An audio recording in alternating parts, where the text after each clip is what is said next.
નમસ્કાર વિદ્યાર્થી મિત્રો, ધોરણ 9 વિષય વિજ્ઞાન ગણિત પ્રકરણ 4 દ્વિચલ સુરેખ સમીકરણ ક્લાસ નંબર 1 ની અંદર આજે આપણે બે ચલ દ્વિચલ એટલે બે ચલ સુરેખ એટલે એના પર ઘાત ન હોય તો આપણે પહેલા એક ચલ સુરેખ સમીકરણની ડેફિનેશન જોઈશું અને પછી આપણે દ્વિચલ સુરેખ સમીકરણની ડેફિનેશન વ્યાખ્યા જોઈશું। તો પહેલા એક ચલ સુરેખ સમીકરણ કોને કહેવાય? एक चल सुरेख समीकरण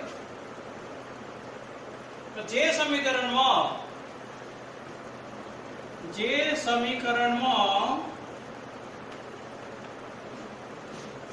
चल केटलो एक जे समीकरण में एक ज चल होय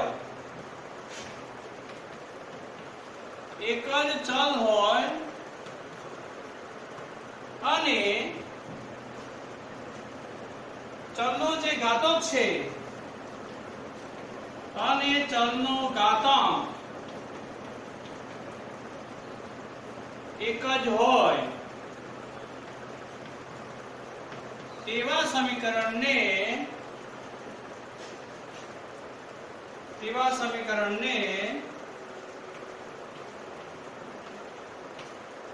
एक चल सुरेख समीकरण कहेवाय।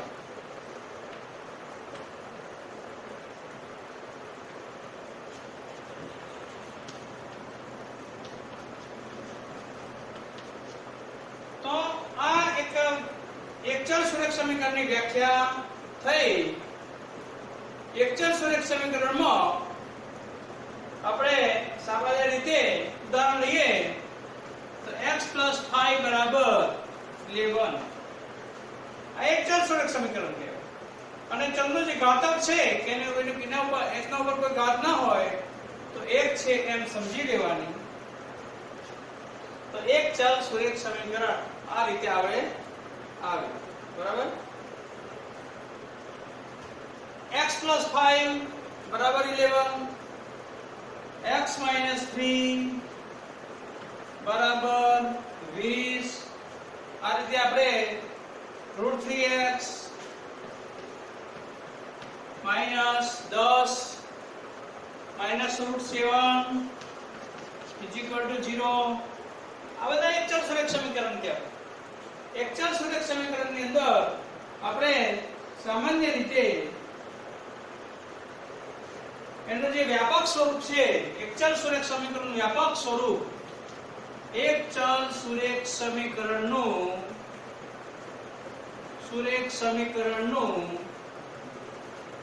વ્યાપક સ્વરૂપ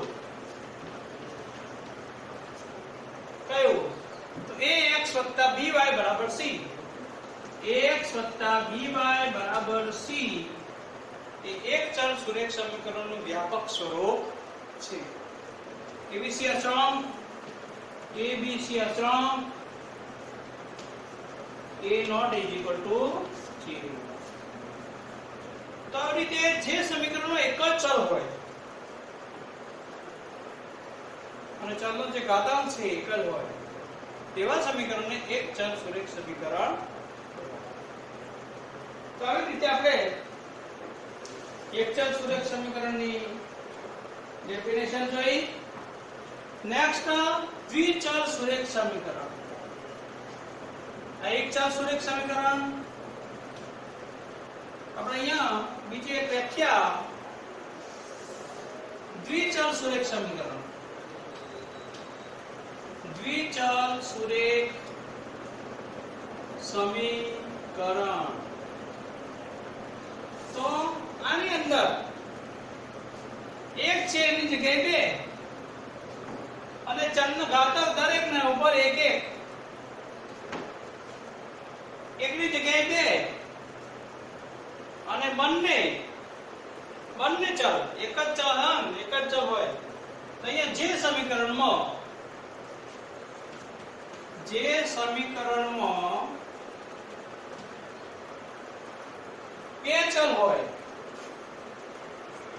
બે ચલ હોય અને બંને ચલના ઘાતક ઉપર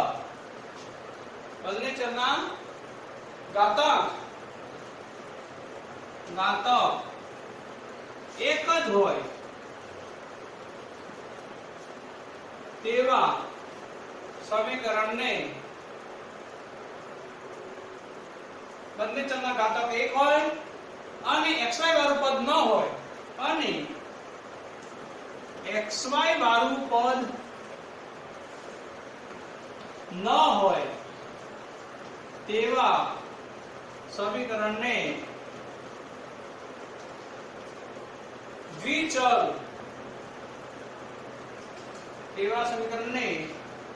દ્વિચલ સુરેખ સમીકરણ કહેવાય. કોઈ ફેરફાર નહીં, એક જ ચલ હોય. જે સમીકરણમાં એક જ ચલ હોય અને ચલના ઘાતક એક જ હોય, આની અંદર સરખામણી કરો તો જે સમીકરણ બે જ ચલ હોય અને બંને ચલના ઘાતક ઉપર એક જ ઘાત હોય તેવા બંને ચલના ઘાતક એક જ હોય તેવા સમીકરણ દ્વિચલ સુરેખ સમીકરણ કહેવાય. xy વાળું પદ ન હોવું જોઈએ, બાકી દ્વિચલ સુરેખ સમીકરણ નહીં. અને પ્રમાણિત સ્વરૂપ તો ભેગું છે તે જ ax + by + c બરાબર 0. અહીંયા ax + by બરાબર c. અહીંયા ax + by a અને b એક સાથે શૂન્ય ન હોવું જોઈએ. a અને b એક સાથે શૂન્ય ન હોય.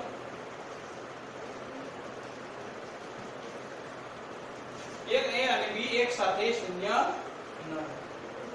આની અંદર આપણે a not equal to 0, a ની કિંમત 0 હોવી જોઈએ નહીં. એક સમીકરણમાં a ની કિંમત 0 હોવી જોઈએ નહીં. બરાબર?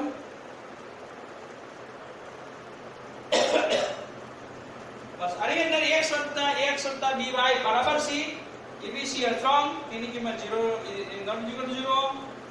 આની અંદર આપણે ax + by + c બરાબર 0, a અને b એક સાથે શૂન્ય ન હોય. તો દ્વિચલ સુરેખ સમીકરણ જે સમીકરણમાં બે ચલ હોય અને બંને ચલના ઘાતક ઉપર એક જ ઘાત હોય તેવા સમીકરણ દ્વિચલ સુરેખ સમીકરણ કહેવાય.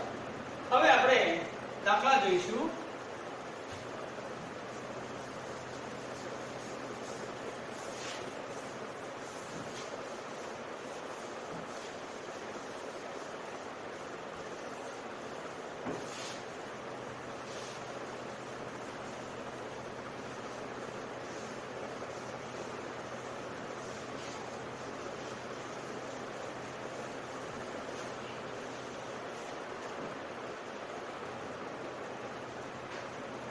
તો આપણે નીચેના પ્રમાણે દ્વિચલ સુરેખ સમીકરણ પ્રમાણિત સ્વરૂપમાં દર્શાવો.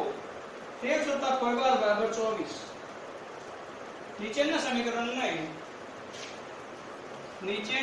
સમીકરણને પ્રમાણિત સ્વરૂપમાં દર્શાવો. નીચેના સમીકરણ ને દ્વિચલ સુરેખ સમીકરણ ને પ્રમાણિત સ્વરૂપમાં દર્શાવો. પ્રમાણિત સ્વરૂપમાં દર્શાવો. a b અને c ની કિંમત જણાવો અને દરેકમાં a b અને c ની કિંમતો દર્શાવો. અહીંયા જુઓ, આપણે નીચેના સમીકરણ દ્વિચલ સુરેખ સમીકરણ પ્રમાણિત સ્વરૂપમાં દર્શાવો.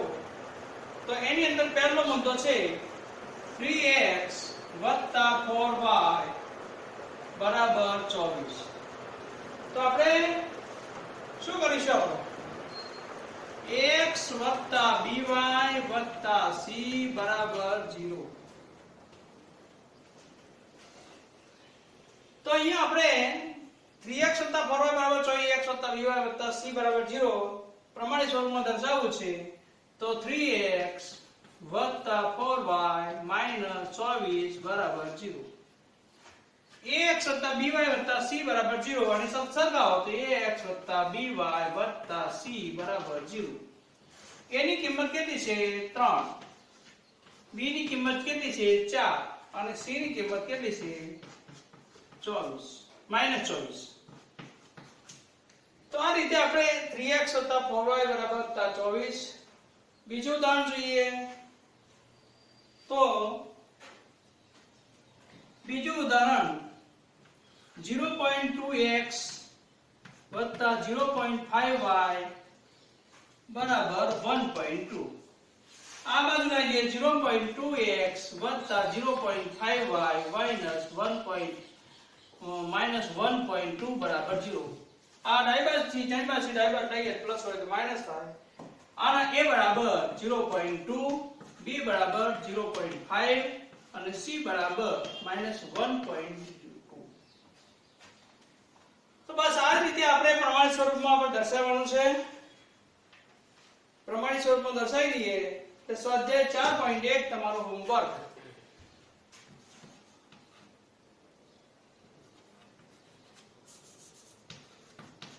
હોમવર્ક તમારો 4.1 દાખલા તમારે ઘરેથી ગણવાનું રહેશે. આ જ કરવાનું છે, બીજું કંઈ છે નહીં. અને સરખાવવાનું છે. ax વત્તા by વત્તા c બરાબર 0.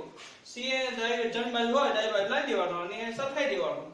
a b c ની કિંમતો આપણે દર્શાવવાની. અસ્તુ. જય હિન્દ, જય ભારત.